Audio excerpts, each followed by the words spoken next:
حضرت علی رضی اللہ تعالی عنہ ارشاد فرماتے ہیں کہ میں تمہیں اپنا اور اپنی بیوی حضرت فاطمہ کا، جو حضور اکرم صلی اللہ علیہ وآلہ وسلم کی سب سے زیادہ لاڈلی اولاد تھیں، قصہ سناؤں۔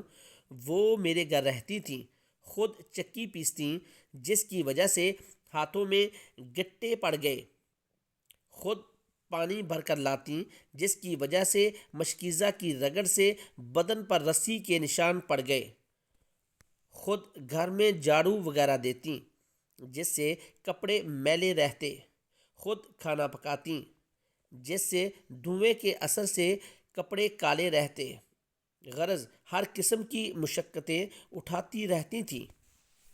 ایک مرتبہ حضور اکرم صلی اللہ علیہ وآلہ وسلم کے پاس کچھ باندی غلام وغیرہ آئے تو میں نے کہا کہ تم بھی جا کر ایک خادم مانگ لو، اس مشقت سے کچھ امن ملے۔ وہ حضور اکرم صلی اللہ علیہ وآلہ وسلم کی خدمت میں حاضر ہوئیں۔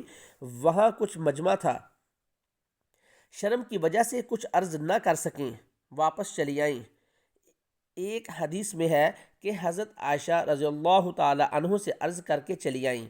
دوسرے دن حضور اکرم صلی اللہ علیہ وآلہ وسلم تشریف لائے اور ارشاد فرمایا کہ فاطمہ، تم کل کیا کہنے گئی تھیں؟ وہ تو شرم کی وجہ سے چپکی ہو گئیں۔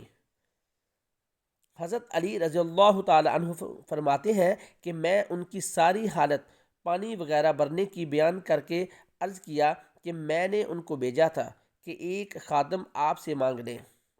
حضور اکرم صلی اللہ علیہ وآلہ وسلم نے فرمایا کہ میں تمہیں خادم سے بہتر چیز بتاؤں؟ جب سونے لیٹا کرو تو سبحان اللہ 33 مرتبہ، الحمدللہ 33 مرتبہ، اللہ اکبر 34 مرتبہ پڑھا کرو، یہ خادم سے بڑھ کر ہے۔